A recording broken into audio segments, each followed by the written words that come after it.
Hello, friends, and welcome. Welcome to another episode where I review vintage fountain pens.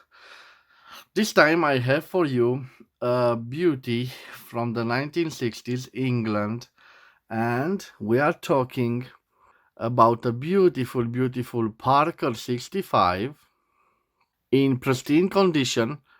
I think it is an NOS model, and in my opinion, it was never inked. Let me tell you about this beautiful Parker 65, and we will talk about its history. So, as you may well know, Parker is an American company, but it had a representative also in England. And it's interesting the story of this fountain pen. For me to tell the real story of this fountain pen, we must go back to the 1950s. And in the 1950s, we have this model. It was conceived and developed in USA. It dates from the 1940s, but this particular variant of the Parker 51 is the second variant with the famous aromatic filling mechanism. This mechanism right here. And I will start with this example because it is an early 1950s example to highlight the design of this incredible, beautiful fountain pen. You can see it was quite innovation, and it certainly sold in high numbers. What you see in this box, it is the same Parker 51, but made in England and was destined for the export market in Austria or in German speaking countries because it came with this original instruction in German, which were printed in Austria. And this is an NOS model with a beautiful jewel on the top of the cap. You can see the beautiful cap, and you can see the same design with this hidden nib and the same aromatic filling mechanism, but this time with a clear sac, which says to me that it was never inked.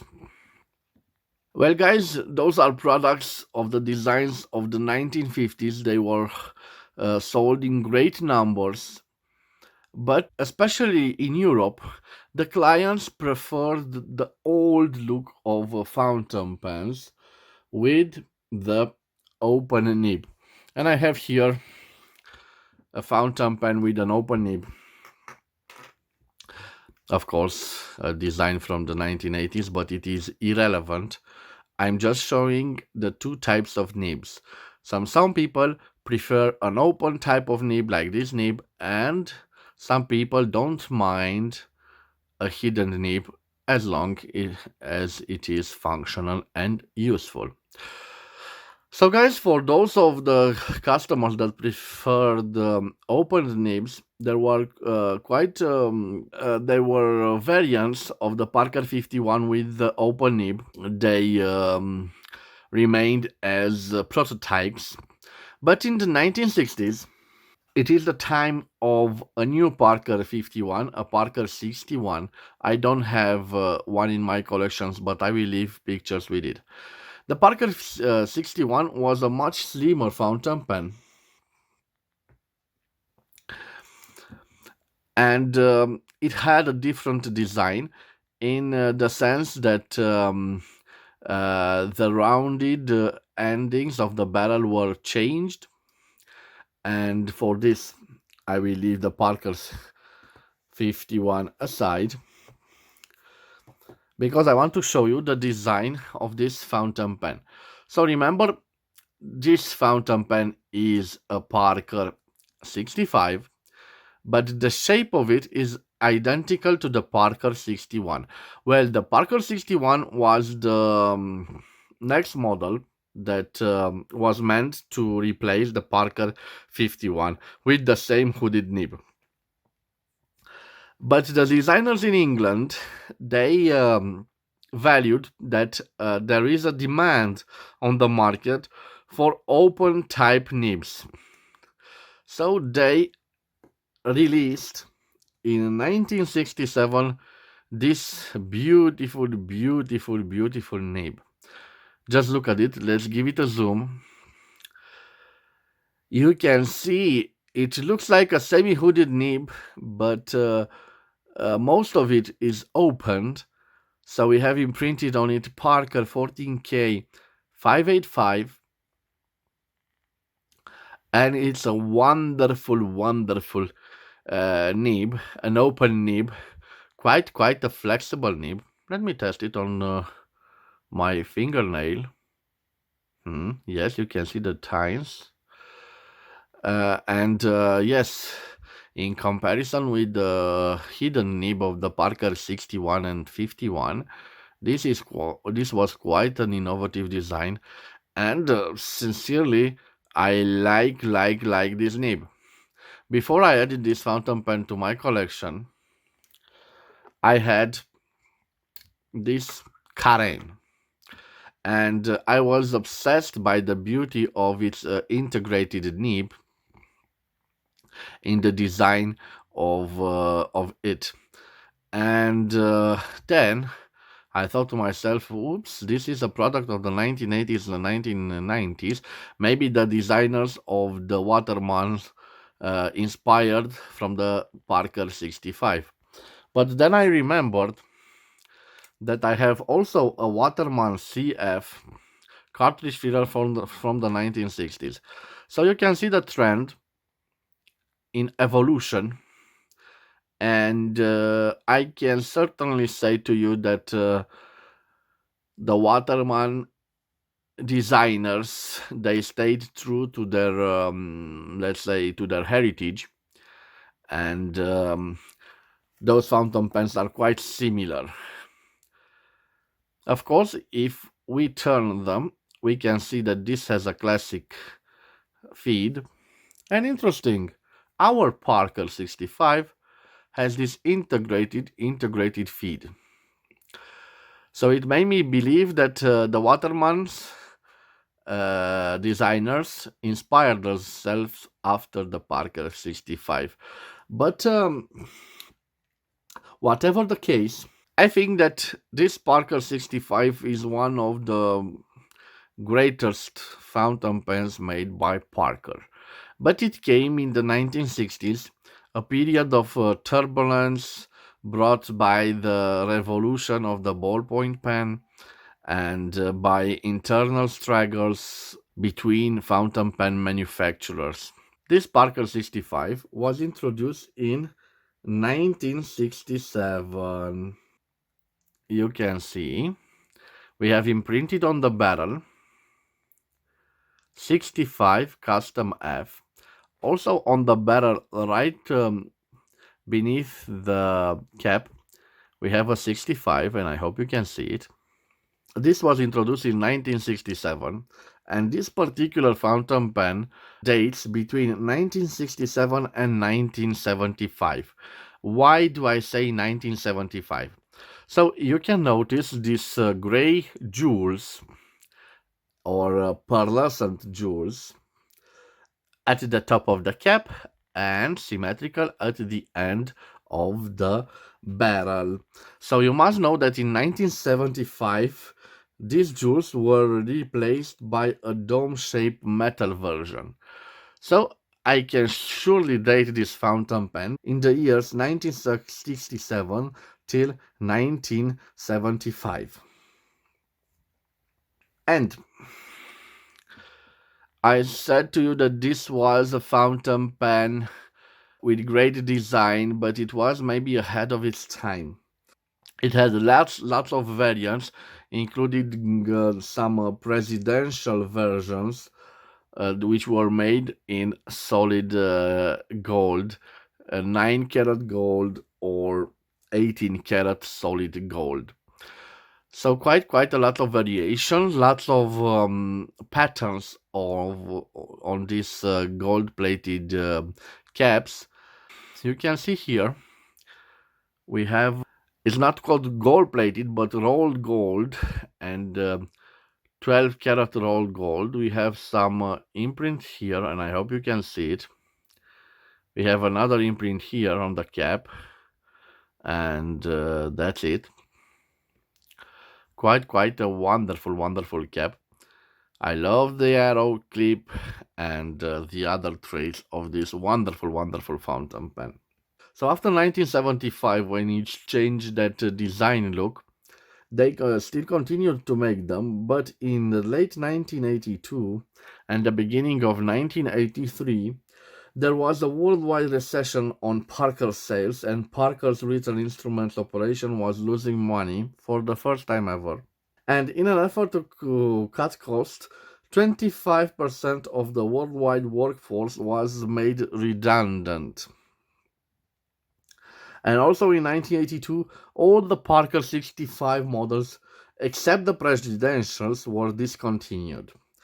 And in 1983, both the 9 karat and 18 karat solid gold presidential Parker 65 were discontinued. Practically, they were the last of the Parker 65s. So you can see it was introduced in 1967, and in 1983 it was all gone. So not even a lifespan of 20 years. These fountain pens were sold only in England and in the Commonwealth countries, and they are quite rare in America because they were never sold there. To my opinion, this fountain pen is gorgeous. But of course, I have to tell you, there are some design flaws to it. And we will go through each and every one out of them. One was in connection with the small gripping section lip that covered the top of the nib. You can see this. The relative flexibility of the nib eventually created a separation, and it is visible also in this model. You can see. Let me zoom on it. Yes. So we have a little separation between the nib and the lip, and it gave a little writing flow issue in time. Another problem, it is in the space between the ink connector and gripping section. This space had to be sealed with wax to prevent leaking. The wax wasn't always reapplied when the pens were eventually clean, which made them leak in this crack. Of course, the nib needs a special tool to be removed. The connector is unscrewed from the inside of the gripping section, and if you try to remove it without a special tool, you will inevitably crack the section lip. Hence, there were many Parkers with the lip missing or cracked. Quite a nice fountain pen. This seems to be an aromatic filler, but it is not. So to fill deep in ink and press bar 4 times Parker England. And it certainly has the same instruction as the aromatic filling system. I'm not so sure about it. But during the fact that, look at this wonderful sack, it's almost transparent, so it was clearly never inked. I will leave it as it is, guys, and I'm sorry, I don't want to fill it. I will leave its dimensions on the screen, and then we will try to do a writing sample, but just dipping the nib and the hidden feed in ink. Till then, let me see if it can post it. Yes, it posts quite well. I think that in time it will leave scratches. So we have an F. F is the size of the nib. For the writing sample, let me see what I have here. Yes, I think I will use a colorful Faber-Castell. Here it is the ink. It is a Faber-Castell pink ink, erasable ink.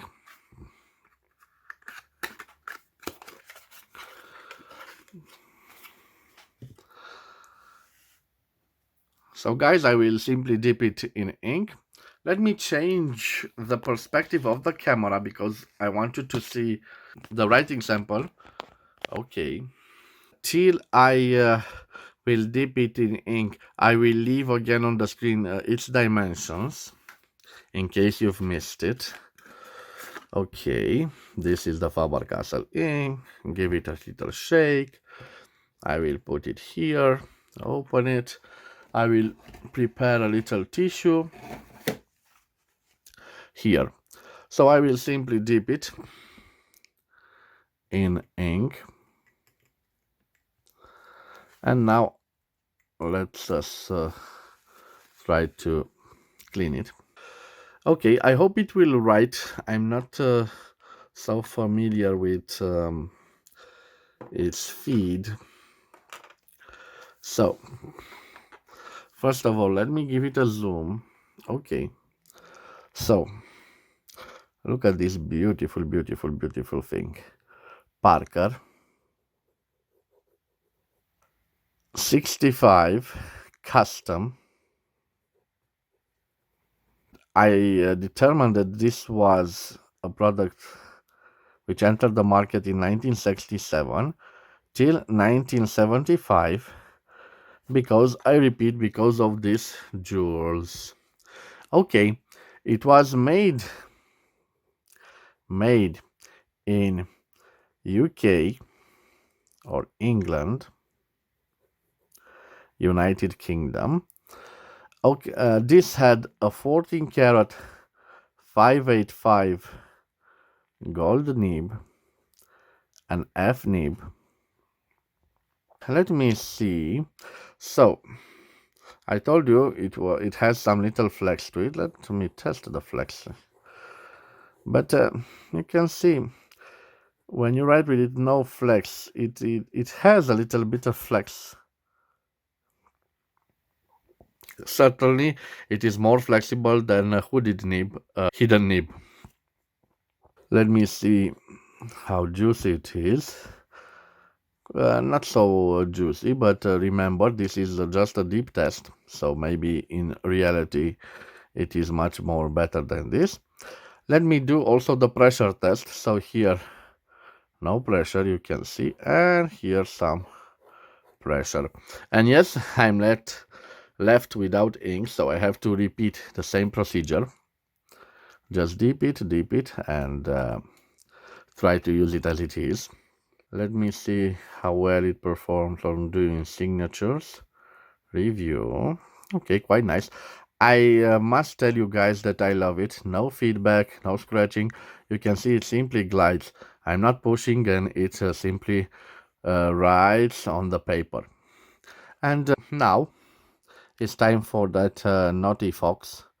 So the quick brown fox jumps over the lazy dog. So here it is, guys. I'm sorry I forgot to put the cap on the ink bottle. This is an important thing. Remember, we don't want accidents to happen. Guys, this was my review of a wonderful fountain pen with an exclusive nib. I like the shape of the nib. I like the elegance of this black beauty. I like the jewels. I like the classic 1960s style of it. I'm not so sure why this fountain pen wasn't a hit. If I was in charge with a new product development at Parker now, I will revive this model. They did. It was a nice idea to revive the Parker's 51, but I think that if they can revive this fountain pen with this glorious nib, then they can compete with the Waterman Karen. And Waterman Karen is quite a popular model. But look at the similarities between those two little puppies. So I really think that this could be a winner for the Parker if it was renewed.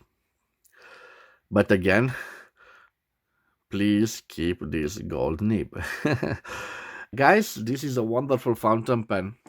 We are lucky as collectors to be located in Europe because we can find this piece relatively easy and at affordable prices. If you find one in decent condition with a decent nib, go for it. And I think that you could get it with a price lower than 100 euros. The good story for me is that I paid only 135 lei, approximately 35 American dollars, or approximately 30 euros. So quite a nice fountain pen for this. I don't know. This is like a dream. For me, it is a superb design, and it shows to me why Parker is Parker in the fountain pen industry. So they delivered iconic fountain pens. Thank you guys for your time wherever you are. I wish you to have a nice day. I hope you've enjoyed this review. If you've enjoyed this review, please subscribe to my channel to support my activity. Thank you for your time. See you again at the next episode. Until then, bye bye.